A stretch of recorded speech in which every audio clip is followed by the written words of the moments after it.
Muchas veces, en los momentos difíciles, el apoyo de las personas es lo que marca la diferencia. Hoy, en Cine con Z, vamos a analizar Te doy mis ojos, la película de Itziar Bollaín que habla de la violencia machista y de algo muy importante, de las personas que acompañan, que ayudan y que a veces incluso salvan vidas. Al ver la historia de Pilar y Antonio, muchos nos preguntamos, ¿y cómo puede alguien seguir en una relación en la que le hacen daño? Pero hoy no estamos aquí para juzgar a nadie. Queremos entender para poder ayudar.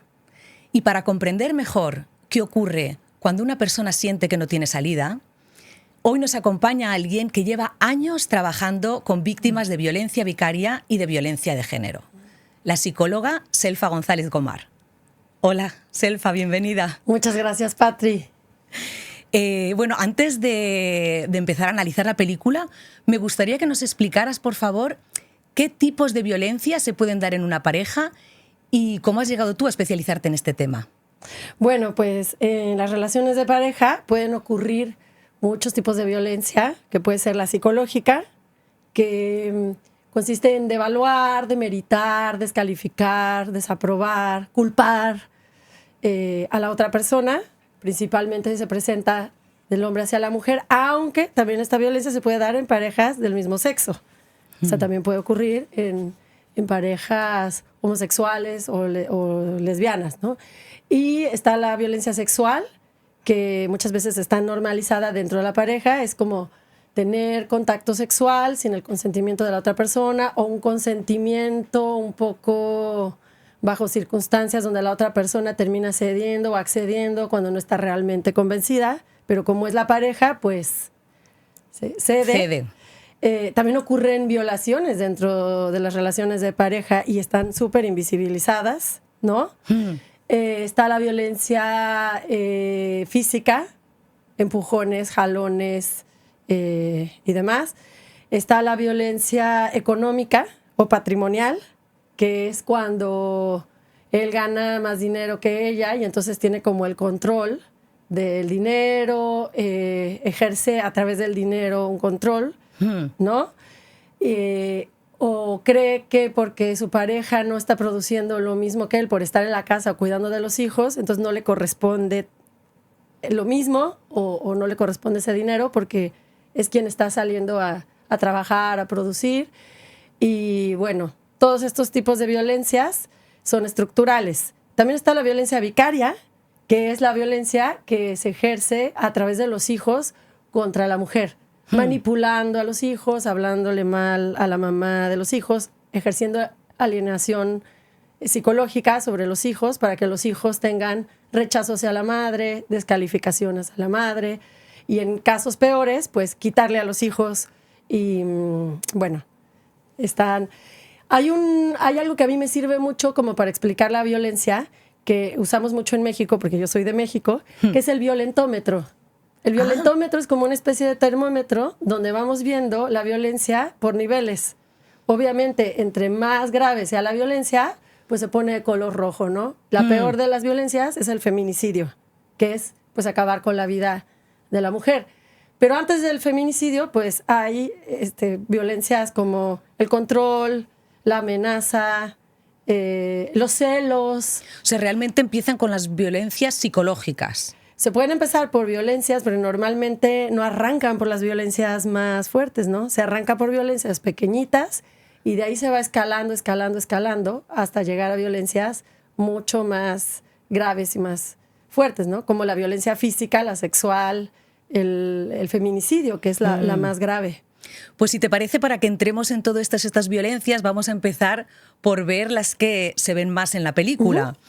Para hacer la entrevista he pensado yo entrar un poco a través de los personajes, a conocerlos y así identificar más lo que les ocurrió. Sí. Si empezamos con la protagonista, con Pilar, vemos además en la película que no empieza con violencia psicológica, no lo muestran directamente. Lo que nosotros vemos es ya a Pilar destruida, que lo que quiere es irse, huir de su casa, y entendemos que es porque ha sufrido tanto violencia psicológica como maltrato. Sí. Entonces, cuando ya ves que una persona ha sufrido tanto, ¿cómo explicas que luego vuelva con su pareja? Porque esto pasa mucho, ¿no? Con las personas que sufren violaciones, que luego... O sea, que sufren maltratos, perdón. Es que, claro, los términos también, esto lo voy a tener que aclarar contigo, porque es difícil de entender, ¿no? ¿Cómo puede una persona volver? Y en verdad muchas vuelven con sus agresores. Sí, esta es muy buena pregunta, porque además es algo muy común. Y es algo súper complejo, que lo podemos como entender y explicar en varios niveles. Entonces, primero, Cuéntame. Cuando estamos dentro de una relación violenta, muchas veces pensamos en una relación violenta como en una relación donde hay golpes. Entonces decimos, hay violencia, es que hubo un golpe. Pero muchas veces estamos dentro de relaciones violentas y no nos damos cuenta que son relaciones violentas porque está normalizada la violencia dentro de la pareja. Entonces, cuando vivimos violencia, sobre todo psicológica, porque la física es muy fácil de identificar, hombre, cuando te pegan, sabes que te pegaron. Pero cuando es violencia psicológica, muchas veces nos pasan a las mujeres una serie de fenómenos que no entendemos y que explican por qué no nos podemos ir. Entonces, primero voy a hablar del fenómeno psicológico y luego del social. Muy bien. Porque son dos. El psicológico es que, primero, nuestra autoestima se empieza como a deteriorar mucho. Cada vez nos sentimos más pequeñas, más inseguras, empezamos a tener reacciones frente a las cosas que pasan más desequilibradas, ¿no? Hay un síndrome, cuando vivimos violencia hay varios síndromes. Uno es el de indefensión adquirida. El síndrome de indefensión adquirida es un término que acuñó un psicólogo que se llama Seligman. Él lo que hizo fue un experimento con perros donde tenía a los perros encerrados y les pegaba y los violentaba. Entonces los perros intentaban salir de la situación. Después de un tiempo, los perros se adaptaron a esa violencia que recibían y les abrían la puerta para que se pudieran ir y ya no se iban. Habían desarrollado ya una adaptación a la situación y una especie de apego hacia el maltratador. Entonces, aunque les abrieran la puerta, los perros no se iban. Este síndrome, que es el síndrome de indefensión adquirida, lo desarrollamos las personas que vivimos violencia, sobre todo cuando es violencia psicológica. Sentimos que no nos podemos ir, sentimos que no tenemos opciones, de alguna manera justificamos lo que nos pasa,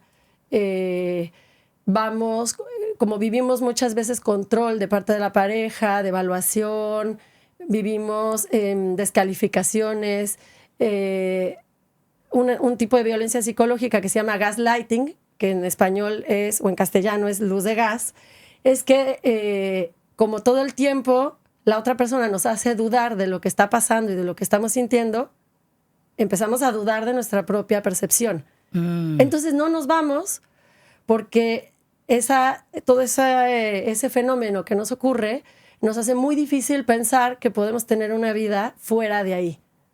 Eso es por un lado. Por otro lado, hay otro síndrome que ocurre cuando vivimos violencia, que es el síndrome de Estocolmo. Seguramente lo han escuchado, es muy famoso. Sí. El síndrome de Estocolmo es que justificamos, distorsionamos, entramos como en una disonancia cognitiva y de alguna manera desarrollamos como ese apego, dependencia psicológica, emocional hacia la persona que nos lastima o nos agrede. Y bueno, también está el síndrome de la rana quemada, que es... ¿Este nombre? En los laboratorios se prendía el fuego, los mecheros, y se ponían ranitas. Entonces, conforme iba subiendo la temperatura del agua, la rana se adapta a lo que la va a matar. Y la rana ya no se va, porque ya cuando el agua está hirviendo, como fue gradual la subida del agua, y la ranita ya no se fue, ya se quedó ahí. Entonces... Eso ocurre como a nivel psicológico. Es muy complejo porque hay muchas características de miedo, de desprotección, mucha disonancia cognitiva. O sea, quiere decir que nos sentimos muy confundidas, justificamos cosas, las minimizamos, las normalizamos, nos adaptamos. Muchas veces por el lado económico, como qué vamos a hacer por la parte económica, muchas veces por la parte social. Y una cosa que no ayuda a que nos vayamos es la parte social. Porque estas cosas las solemos vivir con mucha vergüenza nos sentimos muy culpables de que esto nos pase.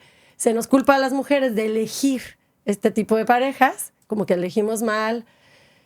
Y además hay mucho juicio en el afuera.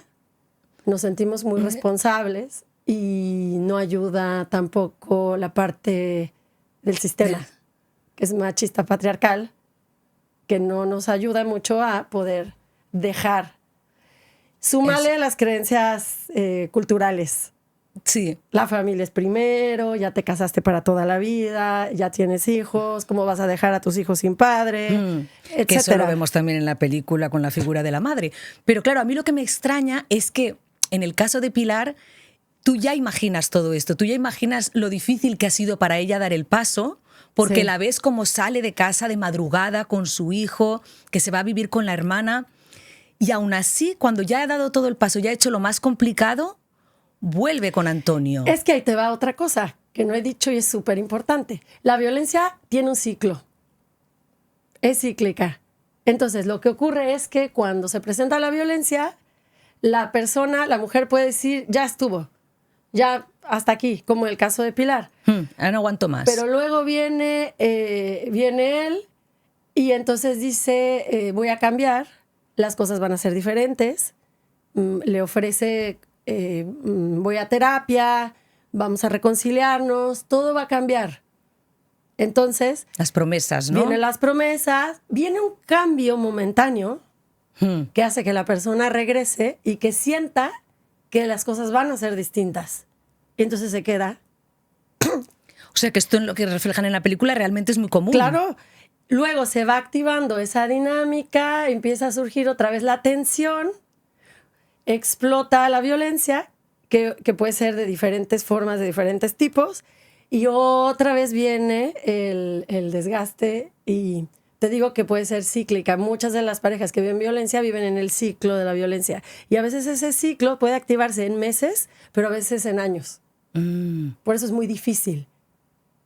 Y estadísticamente se sabe cuántas veces las personas recaen y vuelven antes de Sí, hay terminar. estadísticas que dicen que hay mujeres que lo han intentado hasta 7 veces antes de irse. Por eso, qué bueno que tocas esta parte, porque para las personas que nos están escuchando, es que si están viviendo una relación de este tipo o tienen una amiga, una prima, una hermana, alguien que está viviendo, que sean muy pacientes, porque normalmente no nos vamos a la primera. Digo, habrá algún caso de alguien que sí se pueda ir a la primera, pero normalmente no nos vamos a la primera. Normalmente hay esta fase de volver a arrepentirte, a querer perdonarle porque piensas que va a cambiar y vuelve el momento agresivo. Sí. Entonces, por eso no nos vamos a la primera. ¿Y cuál dirías tú que es la forma de romper ese vínculo, de romper esa forma de perdonar, arrepentir, culpa? ¿En qué momento puede de verdad una víctima decir hasta aquí? Romper ese ciclo, romperlo, ¿no? Sí. Bueno, se necesita, como primero, yo creo que siempre hay que tener como contacto con el afuera, con alguien, ya sea una psicóloga, una hermana, una prima, una vecina, una amiga, o yo creo que la red de apoyo es muy importante para poder sentir que hay una salida, para poder sentir que de manera real podemos sobrevivir y vivir fuera de una relación ahí. Y yo creo que el trabajo en terapia, en psicoterapia, es muy importante, porque hay que trabajar mucho la culpa, el miedo, las creencias, la fuerza. Sobre todo cuando tu autoestima ha estado tan dañada, ¿no? Hay que trabajar. Sí. Y en el caso de Pilar, lo que parece que hizo el clic para ya definitivamente decir no puedo seguir con esta relación fue el grado máximo de humillación que tuvo que... Tocó fondo. Sí, cuando ya fue la escena donde le grita, le arranca el libro, le desnuda, la deja en el balcón. ¿No? Ella cuando luego va a la policía le dice, es que se ha roto todo. O sea, a veces hace falta llegar a un punto en el que tú ya sientes que te han roto por dentro para poder dar el paso. Sí, sí. Pero hay algo muy importante en esa escena. Si ella no hubiera tenido a las compañeras de trabajo que le mostraron otro camino, que la alentaron y que fueron por ella, probablemente ella se hubiera sentido sin apoyo, sin recursos y con todo y rota, o sea, estando rota, se hubiera quedado. O sea, hay muchas mujeres que están hechas pedazos y siguen ahí. Es decir, porque la parte del contacto con el afuera, la red de apoyo es muy importante. Pilar tuvo esas compañeras de trabajo. De hecho, fueron ellas las que también le hicieron ver que tenía esa salida, ¿no? Y esa esperanza y esa oportunidad en el trabajo. O sea, le ayudaron en todo. Y Pilar conectó con esa parte intelectual y esas virtudes, esas características que ella tenía, que dijo, oye, yo puedo trabajar en esto. Yo soy buena en esto, yo puedo. Eso también era muy importante, ¿no? Hubo algo que le pudo espejear otra cosa. Alguien que le pudo espejear, tú eres esto también. Sí. Y ahora que dices eso, me gustaría pasar a Antonio, porque justamente lo que vemos es que Antonio lo que evita a toda costa es eso, ¿no? Es que ella pueda verse, que puede trabajar, que puede valerse por sí misma. ¿Por qué tienen todos como esa necesidad de control y de miedo? Hay algo que se ve en Antonio que es súper importante, que es Antonio se siente súper inseguro, inferior a ella en algunas cosas. Y su modo de evitar que ella se vaya es controlándola. ¿Pero eso no es muy común? Es muy común. Ah, sí. Vale, o sea, que no es el caso de Antonio, es bastante común. Tomando el ejemplo de Antonio, él a través de mecanismos de control cree que va a evitar que ella se vaya. Él tiene una fantasía de que ella se va a ir con otro. Ella no tiene ningún interés en irse con otro. Ella solo quiere ser libre y vivir en paz con su hijo. Pero Antonio hace muchas maniobras para evitar que ella se vaya. Una de ellas es pedir perdón, seducirla, decirle que va a cambiar. Se rebasa, no puede evitar, parece, su enojo y su impotencia, y es cuando ejerce la violencia. ¿Por qué le pasa esto a los hombres? Ya no hablando de Antonio, sino en general, cómo pasa esto.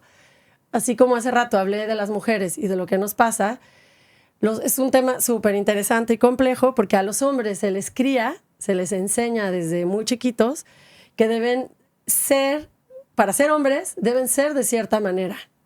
Deben de negar su vulnerabilidad, su tristeza, no pueden llorar, no hay un contacto con las emociones. La única emoción que se les permite libremente expresar es el enojo. Es verdad. Porque todas las demás son emociones femeninas, que en realidad no son femeninas ni masculinas, son humanas, pero parece que la masculinidad está apalancada en la negación de lo femenino, de lo que se considera femenino. No parecer femenino, entonces eso te hace hombre. Además de ejercer cierto poder y además de mostrarse un poco por arriba de las mujeres, ¿no? O sea, parece que esta masculinidad que es aprendida, fomentada por la educación, las instituciones, los discursos, la televisión, la cultura, hace que entonces los hombres crezcan como de una manera muy desintegrada y no sepan cómo gestionar también la parte emocional, que es súper importante, ¿no? Y que ellos también la pasan mal en ese proceso, porque es que lo vemos en la película, Antonio se siente muy mal y busca ayuda. Y de hecho parece, durante una parte de la película, crees que él de verdad va a poder cambiar, porque todo lo que escribe en su libreta, su rabia, cuando unas veces se siente mal, dice, ahora me tengo que ir para no descargar mi enfado contra ti. Me gusta la película porque muestra ese lado humano de Antonio. O sea, no queda como un agresor estereotipado, sino que se ve que es una persona humana. Y algo te quería comentar acerca del trabajo de las masculinidades. En la película se ve que él va a una terapia de deconstrucción para trabajar su machismo. Y entonces creo que últimamente está habiendo como mucho esta conciencia de grupos de hombres para trabajar su masculinidad. En México les llaman las nuevas masculinidades, no sé, aquí en España. Bueno, aquí hay una serie, no sé si la has visto en Netflix, Machos Alfa, sí, que va sobre esto también. Sí, la he visto. Sí, exacto, va sobre esto. Y lo que pasa con las nuevas masculinidades, y que esta es como una crítica que hacemos desde el feminismo, es que nos parece muy bien que los hombres tengan espacios de trabajo para cuestionarse. Lo que pasa mucho con las nuevas masculinidades es que son espacios donde ellos ven cómo el machismo a ellos los ha afectado. y cómo buscar maneras diferentes de gestionar sus emociones. Eso está muy bien. Y está muy bien, porque eso es un trabajo de resignificación. Y la parte que siento que falta es cuestionar su poder y hacer algo, o sea, para ser conscientes de ese poder y dejar de ejercerlo sobre las mujeres. Que es como, siento que es como la parte que todavía no se termina de hacer, ¿no? Es como, ya fui a mis grupos de hombres, ya puedo llorar porque ya trabajé, ya pude resignificar mi infancia, la violencia que yo viví, cómo me trataron a mí, cómo el machismo no me deja ser un humano integral, pero sigo ejerciendo poder. De diferentes maneras. Y eso porque decirte, ya las diferentes el maneras, como decías al principio, ¿no? Claro. Puede ser económica o puede Claro, ser... entonces yo siento que lo que falta es como que este trabajo masculino pueda como abrochar, por un lado, resignificar y por otro lado, deconstruir, que es lo más difícil de construir. Es más fácil aprender algo que es nuevo a desaprender algo que ya aprendí y cambiarlo. ¿Y me puedes dar un ejemplo donde se vea muy claro cómo sería el no ejercer el poder? ¿En la película? Tomando el ejemplo de la película. Sí. Por ejemplo, Antonio, cuando ve que ella quiere trabajar... mira, te la voy a poner así. Dejar de ejercer mecanismos de control. Dejar que la otra persona... Respetar a la otra persona. Claro, porque él lo ves durante toda la película que le controla de todas las formas posibles. Donde vas con el teléfono, espiándola también en el museo. O sea, dejar de hacer todas esas formas de control. Claro. Dejarle en libertad. Claro. Sí, hay muchas maneras de ejercicio de poder. Por ejemplo, cuando a la mujer se le trata como una niña, cuando se le regaña, cuando se le infantiliza, cuando se le explican cosas, de hecho eso tiene un nombre, se llama mansplaining. Cuando los hombres nos explican cosas. Hay un libro que se llama Los hombres me explican cosas. Y tiene que ver con esto, ¿no? Que por el hecho de ser hombres automáticamente crean que nos tienen que explicar, porque al ser mujeres, en su imaginario, somos inferiores. De hecho, esta creencia es como muy inconsciente. Muchos hombres van a decir, no, yo no lo creo. Pero luego en las acciones es que sí. Es como esta cosa interiorizada. Es como cuando tenemos un racismo interiorizado que decimos, yo no soy racista, pero hay pequeñas cosas que hago o digo que cuando las analizo digo, caray, sí que me siento por arriba que otras personas. ¿Sí me explico? Es muy inconsciente a veces. Sí. O muy sutil. Sí. Que ese es el problema también, ¿no? Que la violencia no se ve de golpe. Se ve también, se va percibiendo poquito a poco en las parejas. Sí. Entonces, a veces no te das ni tú misma cuenta que estás siendo víctima de una violencia machista porque son con microacciones que luego... De hecho, eso tiene nombre, que se llaman micromachismos. Sí, en la serie también lo Los comentan. micromachismos, ¿no? Es como ocupar los espacios. Si voy sentado en el metro, ir sentado así, entonces ocupo 2 espacios. Dejo mis objetos personales por todos lados, hablo más fuerte que los demás, interrumpo. Son cosas muy sutiles. Y claro, esto me hace pensando en el niño, ¿cómo es para un niño crecer en un ambiente así, donde el padre es machista, donde ejerce violencia sobre su madre? Pues imagínate, si el niño es un varón, o sea, su objeto de identificación normalmente es con el padre, pero cuando el padre lastima y el padre ejerce violencia, entonces imagínate todo lo que pasa dentro de esta identidad del niño, como quiero ser como mi papá, pero no quiero ser como mi papá. Entonces quiero sale la identificarme con características de ternura, pero no puedo, porque hay como... Es algo muy complejo, ¿no? Imagínate todas las partes del yo que el niño tiene que ir como coartando para poder ser un hombre en una cultura o en una familia que le exige ser de cierta manera. Aquí lo que podría ayudarle al niño es que los adultos de su alrededor se dan cuenta de esto, le puedan brindar otras posibilidades. Como decirle, mira, está bien que puedas jugar con las muñecas, mira, está bien que puedas llorar, mira, preguntarle cómo se siente, pensar que también lo está pasando mal con la violencia, buscar las maneras de poner a salvo a ese niño. Claro, pero en el caso de la película realmente no hay otro adulto cerca en el que pudiera, porque si contáramos ni incluso con la madre, que ella mismo vemos que sufrió también maltrato, que lo acepta y que lo está normalizando. Entonces ese niño no tiene, ni en verdad, sería con su tía como mucho. Sí. Con la hermana. Sí, lo que pasaría es que, bueno, habría que ver cada caso, pero a lo mejor el niño va a buscar maneras a lo largo de su desarrollo de salvaguardarse si le va bien y ahí construir algo de resiliencia, y si no, irá buscando cuántas personas no han vivido situaciones de violencia en su infancia o abusos diversos, y hasta la etapa adulta o hasta la etapa de jóvenes lo van reparando, lo van trabajando en su vida, ¿no? Como van pudiendo, y algunos piden ayuda y van a terapia o van a grupos.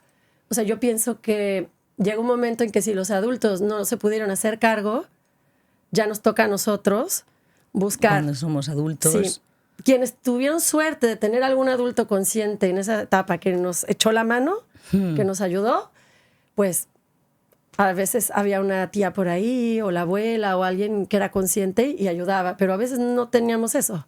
Claro, imagino que el niño también siente a su vez miedo o querrá guardar esa privacidad para él, porque tampoco acabará de entender qué es lo que está viviendo o lo estará normalizando. Sí, esto que dices es importante, porque muchos de los niños que viven violencia doméstica o de violencia intrafamiliar, cuando el papá violenta a la mamá, también es violencia hacia los hijos. Hay muchas personas que dicen, pues mi papá era muy en terapia, yo me dedico a la psicoterapia, entonces hay muchas personas que dicen, pues mi papá era muy violento con mi mamá, pero conmigo fue un buen padre. Entonces ahí hay como intentaron encajar al padre en un lugar que no les lastimara tanto, pero en verdad si es violento con tu papá, con tu mamá, también lo está haciendo contigo. Claro, y ahí es donde empieza la violencia vicaria, ¿no? ¿Podemos hablar un poquito de la violencia vicaria? Claro. Porque yo ha sido a raíz también de preparar el podcast que me he informado más. Sí. No era tan consciente de este término y de que era algo tan implantado, en verdad, en la sociedad. Sí. ¿Puedes explicarlo? Lo has explicado un poquito al principio, pero para profundizar un poquito más. La violencia vicaria es la violencia que se ejerce hacia la madre a través de los hijos. Y también tiene varios niveles.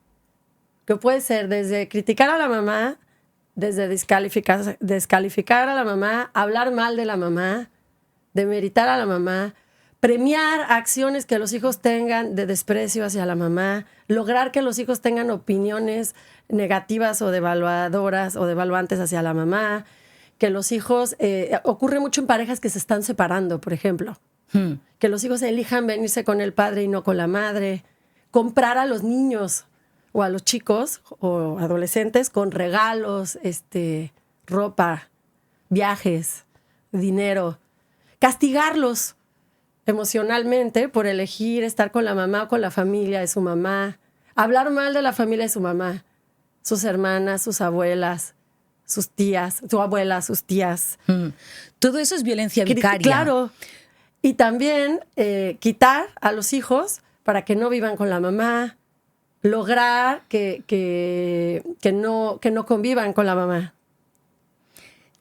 O sea, el peor de los casos es cuando ya, bueno, peor sería cuando terminan con la vida, como hemos visto en algunos casos, que es horrible, pero todo lo que está en medio ya es denunciable entonces. Sí, porque califica como violencia vicaria y califica como violencia infantil. Hasta hace poco la violencia vicaria, no sé en España, pero en México no estaba tipificada. Ahora ya lo está. O sea, tú ya puedes denunciar a alguien por violencia vicaria. De hecho, hay una organización nacional contra la violencia vicaria en México. Pero, desafortunadamente, muy pocos casos logran recuperarse. Porque hay todo un sistema de justicia que no es muy justo y que muchas veces las mamás pierden los casos, ¿no? Porque hay todo un sistema machista, patriarcal, que no tiene perspectiva de género, que no tiene perspectiva de derechos humanos ni perspectiva de derechos infantiles, y acaban otorgándole al padre todo porque le hicieron una entrevista a unos psicólogos y él contó lo que quiso contar, la madre cuenta lo que ella cuenta, y entonces ahí se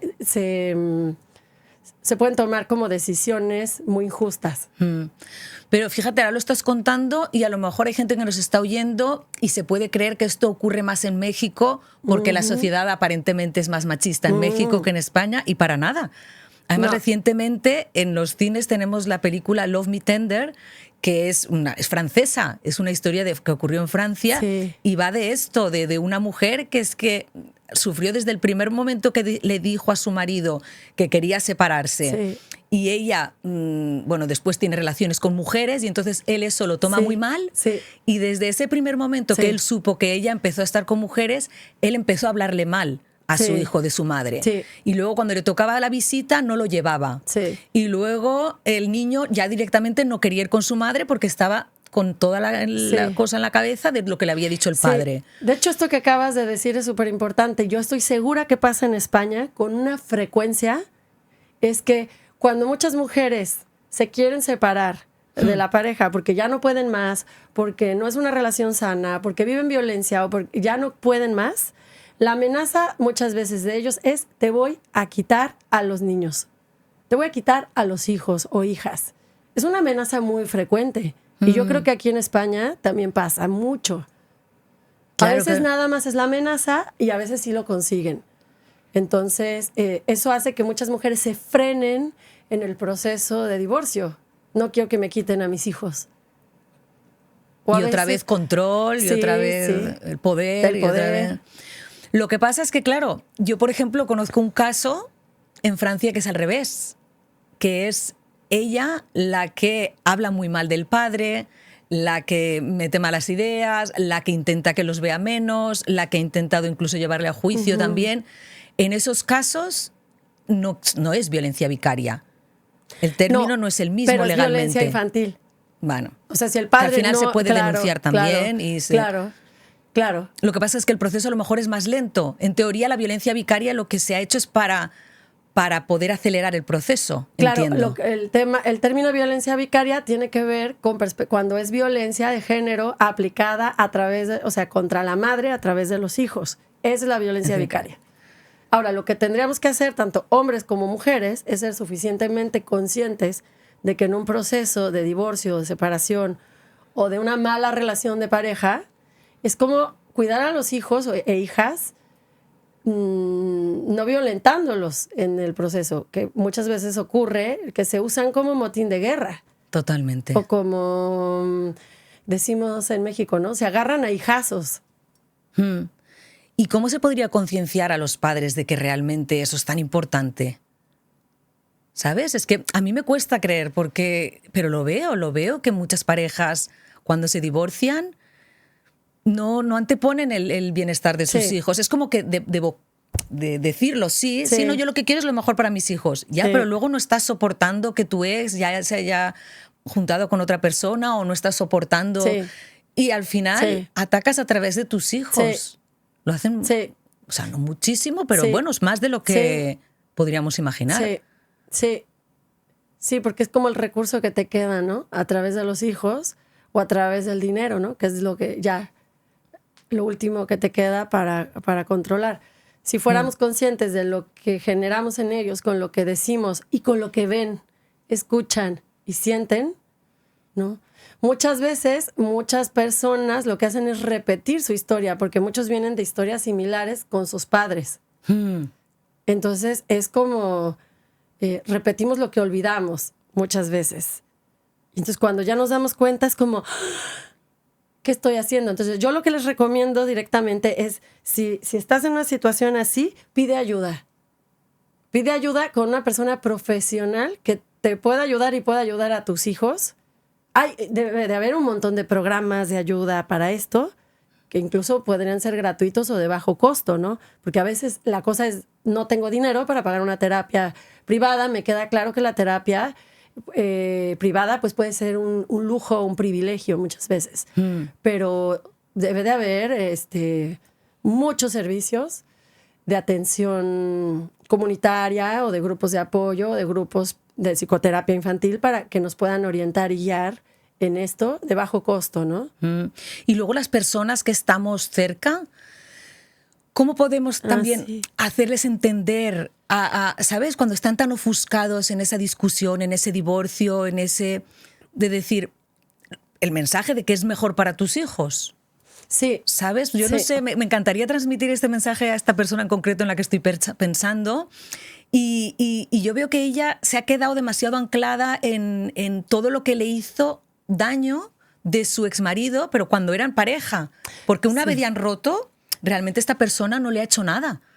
Ahora se está portando muy bien con ella. Bueno, y en el matrimonio tampoco es que se portara mal, pero según ella, pues, oye, sus cosas. Pero si encima es que una vez os habéis separado, él lo está haciendo tan bien porque lo que quiere es el bienestar de sus hijos, ¿sabes? No, ¿cómo decirles, deja atrás, quítate ese rencor? No sé cómo se les puede, no convencer, pero ayudar o... Pero primero yo creo que si tú eres una receptora de esa escucha porque esa persona te lo está contando, es primero como escuchar a la otra persona y que no se sienta juzgada, como validar su experiencia y validar lo que le está pasando. Porque a lo mejor ella está muy enojada, no conozco el caso, pero bueno, probablemente pensando en una persona que esté muy dolida, muy enojada, muy resentida, es como, bueno, te escucho, valido lo que te está pasando, ¿no? Te acompaño en esto y quizá tú no eres la persona que tiene las herramientas para poder entrar a trabajar esto de los hijos, pero a lo mejor le puedes recomendar ir a algún sitio, ver a alguien, hablar con alguien. Es que en su día sí que se lo dije y claro, ella me dijo, yo ya veo, porque yo en su día lo que le dije es que podían hacer terapia de pareja en principio, antes de dar el paso de divorciarse. Y ella me dijo como, yo ya estoy viendo a un psicólogo, el que le hace falta un psicólogo es él. ¿Sabes? Es que es como gente que los veo tan cerrados a realmente mejorar. Ya como pareja ya no lo intentó, pero ahora como expareja... Sí. No sé qué mensajes se les podría dar de decir. Yo creo que es una escucha como ver qué tanto la otra persona te permite profundizar en el tema, porque muchas veces estamos tan vulnerables, nos sentimos tan susceptibles con el tema del divorcio, la separación, los hijos, que si sentimos como una de afuera, alguien que nos dice lo que debemos hacer, a veces no lo tomamos muy bien, ¿no? Entonces, yo lo que te recomendaría, y en ese caso, y también en el caso de alguien que está viviendo violencia y no permite como la intervención, como comentábamos hace rato antes de empezar con la entrevista, es estar y acompañar. Estar y acompañar. O sea, hay un momento en el que si la otra persona traspasa la defensa, puede ser que se abra más y pueda entrar como más a profundidad con lo que le pasa a sus hijos. Pero si hasta ahí te permite, pues hasta ahí. Es como decir, bueno, yo aquí estoy, soy una persona que amo, me importa, la voy a acompañar. Hay personas que viven violencia o que están en esta situación, no particular de los hijos que estamos hablando, sino que están y no quieren hablar de eso. O les cuesta trabajo abrirse, ¿no? Ahora, si sí se abren, pues, y nos dejan entrar un poquito más, pues es como dar otro pasito ahí. Porque cuando empezaste la entrevista dijiste algo que es muy importante. Dijiste que este tema lo íbamos a analizar, pero que algo que era muy importante es ver cómo nos salva o nos ayuda a tener una comunidad, una red de apoyo, ¿no? Claro. Como que la gente que le importamos o que nos ama esté. Claro, y eso es lo que es tan bonito de la película, que realmente ella consigue salir gracias a ese red de apoyo que son las amigas del museo.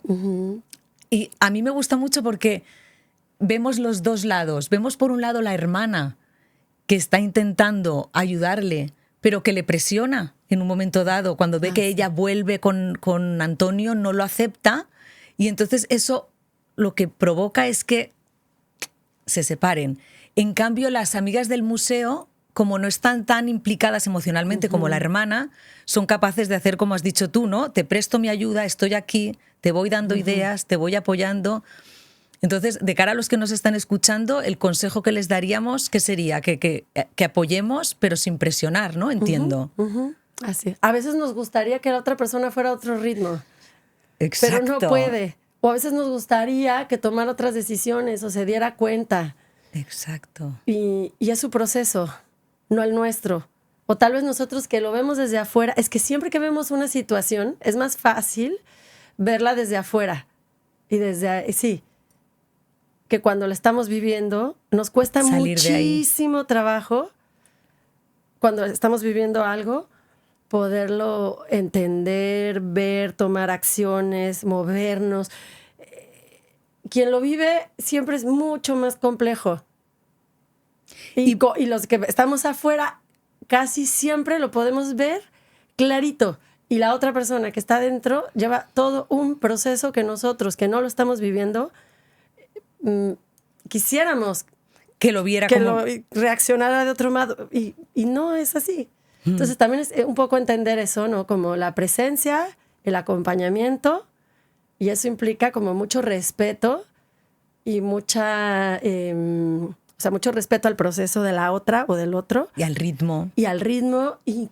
Y sí, mucha paciencia. Yo tengo amigas que se han llevado mucho tiempo, o yo misma, en ciertos procesos, y ahí estamos, como diciendo, bueno. Y volviendo entonces a la pregunta del principio, ¿cómo puedes explicar que haya gente que justamente siga en esas relaciones cuando le están haciendo daño? ¿Cómo eres capaz de amar aunque te estén haciendo daño? Porque yo, por ejemplo, no llego a ser maltrato, pero en la época de la universidad sí que tuve una pareja que yo empecé a sentir esos pequeños gestos de celos, de posesión, Claro, mientras estaba muy bien con él, pues todo era maravilloso, todo era bonito, yo no me daba cuenta de nada. Sí. Pero a poquito que ya quería yo un día salir con mis amigas o que tenía que bajar el fin de semana a Castellón, pues él, enfados, gestos, silencios. Entonces yo notaba que poquito a poco yo, para que él no se enfadara, entonces pues no veía tanto a mis amigas y quedaba más con él. Yo iba cambiando poquito a poco. Entonces a mí esa sensación ya no me gustó.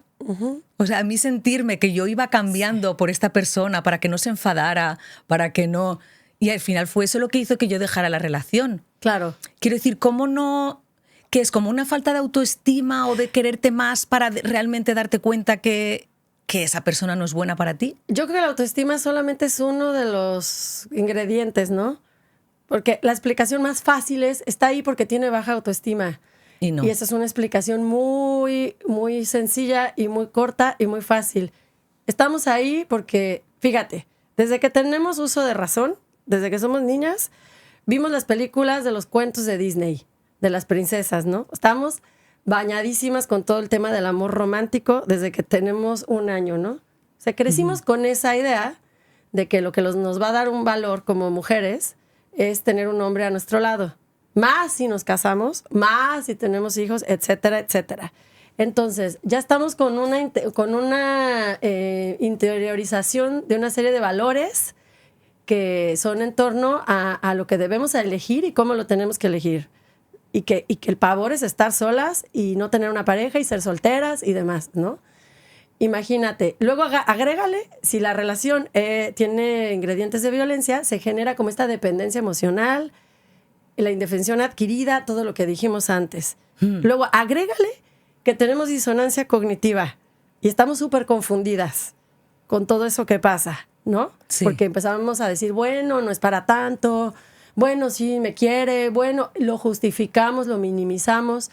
Y luego agrégale que tenemos autoestima hecha pedazos. Agrégale que nos da vergüenza y miedo de cara a la afuera. Agrégale que luego podemos tener presión social. Entonces, es súper complejo, por eso no nos vamos. Ahora, agrégale que hay todo un sistema patriarcal que nos la va a poner bien difícil para que nos podamos ir. Y más si tenemos hijos. Entonces, por eso no nos vamos. No es por tontas, no es por que nos guste sufrir, no es por codependientes solamente, no es porque nos guste la mala vida o solo por baja autoestima.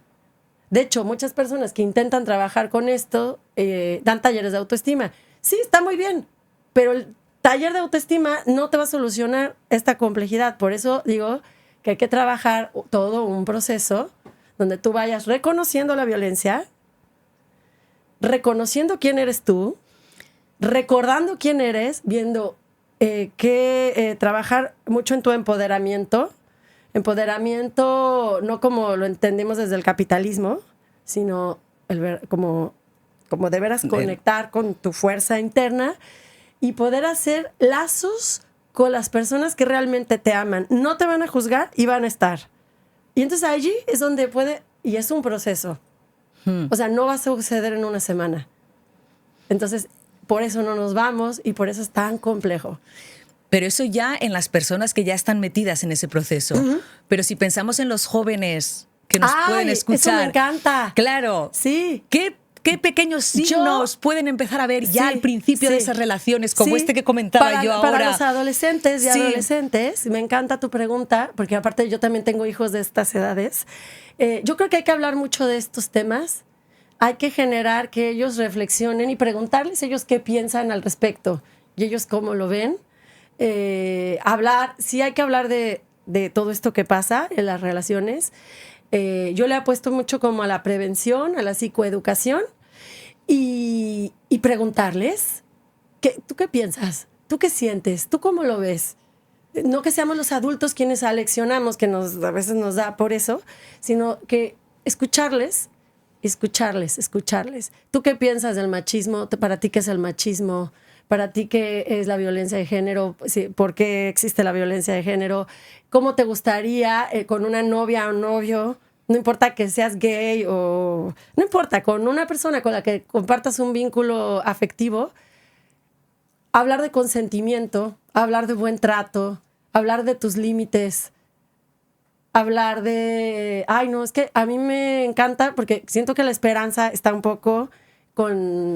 bastante con las infancias, las adolescencias y eso. Que hablan ya también hablar de consentimiento. Porque por un lado ya es una generación como que ya se le has hablado mucho de la gestión emocional y ya están hablando muchas más cosas que en nuestra época. No son estas generaciones como las de la película. Claro. No. Pero por otro lado, es curioso porque, por ejemplo, mi hija adolescente me hablaba de parejas, amigas suyas, que hablan de relaciones tóxicas. Sí. Y como que lo normalizan de es que están en una relación tóxica. Sí. Y yo digo, pero sí. ¿y por qué sigue? Sí. ¿Sabes? Y ella misma ya le ha puesto la etiqueta de es que mi novio es muy tóxico. Sí. Tenemos una relación muy tóxica. Pero fíjate bien, lo que hace rato decíamos es súper importante. A las mujeres nos enseñan mucho a valorarnos para que un hombre, o sea, que nuestro valor está en que un hombre nos elija. Ojo con eso. Y en parecer bonitas, guapas, atractivas, porque eso es lo que nos va a dar un valor para que alguien nos elija.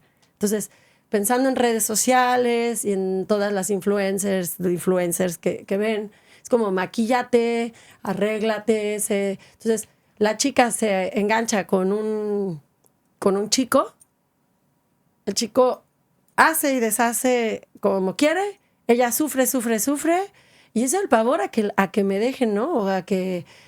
O no le puedo contar a mis papás porque me van a regañar, encima me van a juzgar, soy tonta, como elegí mal, todo Por esto. eso volvemos a lo mismo, pero como, en pequeña dosis. Por cierto, hay un libro muy bueno que desde hace rato lo quería recomendar, que se llama Las mujeres que ya no sufren por amor, de Coral Herrera, que por cierto es española. Pues es un libro que será como del 2020, por ahí. Y también hay uno que es para hombres que se llama Los hombres que ya no hacen sufrir por amor. Y habla justo de las violencias en las relaciones, en el noviazgo, en la pareja. Qué interesante. De la esfera política que hay con esto, ¿no? Pues los recomendamos. ¿Por qué nos enganchamos y por qué no desenganchamos de esas relaciones? Ese libro está muy bueno porque justo habla sobre esto. Las mujeres que ya no sufren por amor, de Coral Herrera. Ella creo que es periodista, escritora contemporánea española. Muy interesante. Sí. Y bueno, también les recomiendo el libro de Feminismo para principiantes, de Nuria Varela, otra española muy buena, que me encanta. Todos estos Feminismo libros para principiantes. veo ¿Lo que van pueden? muy en contra de las canciones que se suelen escuchar ahora, ¿no? Sí, y creo que son cosas que podemos, que creo que son importantes que empecemos a trabajar con nuestros hijos e hijas, e hijes, desde, yo creo que desde muy pequeños, ¿no? Pero más si están en la adolescencia, que ya empiezan a relacionarse, Ahí voy yo, interesarse claro. en esto, bueno, sí. Claro.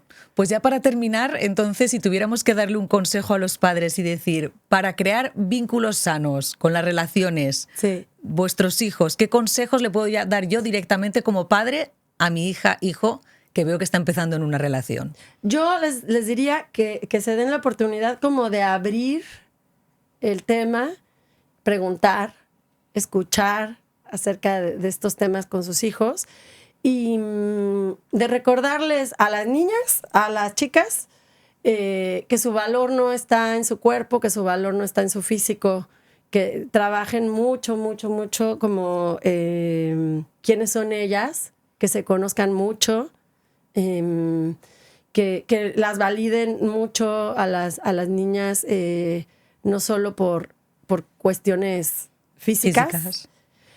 Y a los varones que les hagan muy conscientes el lugar que ocupan en el mundo o en la sociedad como hombres que tienen ciertos privilegios y cómo van a ser para que no ejerzan ese poder y puedan relacionarse de una manera más respetuosa y más equitativa con las niñas, o más incluyente, ¿no? Con las niñas. Porque pues yo creo que de dientes para afuera el discurso está muy instalado ya muchas veces. Claro, pero lo que lo difícil integren. es ya llevarlo a la práctica, a la cotidianidad, ¿no? Y siento que como papás y mamás, en la cotidianidad, en estas pequeñas cosas que pasan en la casa, es donde podemos, por ejemplo, si tengo un hijo o una hija, pues poner por igual las tareas. Si son dos varones, órale, a los dos a cocinar, a validar emociones en los varones también. de vulnerabilidad, de tristeza, a permitirles, si no la vieron en el papá o en el abuelo o en otros hombres de otras generaciones, bueno, poder empezar a abrir esta brecha, hablar sobre la violencia, hablar sobre el respeto. Si no te estás sintiendo bien en un lugar, te puedes ir. Estos son tus límites, cómo reconoces tus límites, qué situaciones te pueden poner en riesgo, cuáles no en una relación, ¿no? Que no tiene que ser de noviazgo, puede ser entre amigas o amigos, no sé. También. O sea, no normalizar los celos tampoco, que no se crean que los celos es amor. Sí, los celos. Sí. Es un paquetazo el que tenemos, un paquetón. Pues no, aquí nos dicen así, ¿verdad? ¿Qué como significa? Papás y mamás. Porque Un marrón. Además, un marrón, lo que tenemos con este tema. Me decía el otro día una paciente, nada más para cerrar, una paciente mía, una consultante, que ella tiene 2 hijos adolescentes, 2 varones, uno de 16 y uno de 14. Y ella, que es una madre que ha criado sola a sus hijos, es una madre muy consciente, ella es maestra, es una mujer muy consciente de todo esto, dice, no entiendo por qué mis hijos, si yo no les he enseñado eso, si yo no les he transmitido eso, si mi padre, que es su abuelo, nunca se ha comportado así, ¿de dónde sacan esas actitudes de pronto tan machistas o tal? Ella sintiéndose súper mal y culpable, ¿y por qué no lo estoy consiguiendo? Y yo le decía, tú lo estás haciendo muy bien, pero acuérdate que afuera hay toda una cultura, hay una serie de compañeros y camaradas que les están reforzando y ellos quieren pertenecer. Entonces, bueno, el trabajo es como volver a casa, encontrarse con esta parte y que tengan ese otro referente siempre, ¿no? En algún momento ellos tendrán que elegir. Claro, porque en la adolescencia además es muy fácil caer Entonces, en los... Está cañón. En lo que hacen los demás para... Pues muchísimas gracias, Selfa. La verdad es que me has dado ganas de tener más conversaciones aún con mi hija. Porque veo Gracias, que me quedan temas importantes por tratar de este lado machista que sí, que lo tenía yo como más alejado, como más... Y cuando das los ejemplos, veo que todavía lo que has dicho de sentarse así, es que Sí. me han venido imágenes y tal. Sí. Es verdad, los micromachismos los tenemos todavía Y es que muy- aparte, algo importante es que todas y todos crecimos en el patriarcado. Claro, claro, sobre todo. Todos crecimos en una estructura jerárquica donde se asignó más valor a unas personas que a otras.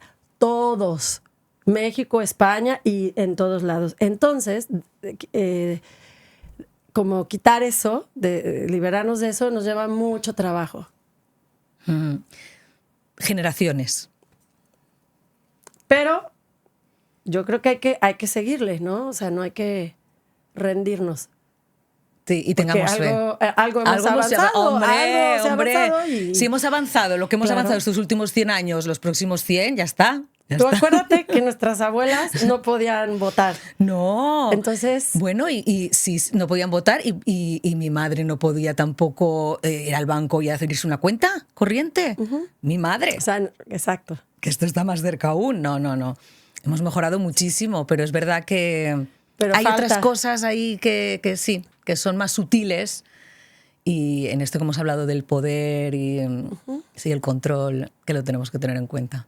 Pues muchísimas gracias, Gracias Elfa. a ti, Me ha encantado Patri, me encantó tenerte. estar aquí. Y a vosotros, los que nos estáis en el otro lado, por favor, si os ha gustado el episodio, como siempre os digo, suscribiros al canal de YouTube porque nos ayuda muchísimo y nos permite seguir teniendo entrevistas tan interesantes como esta. Muchísimas gracias.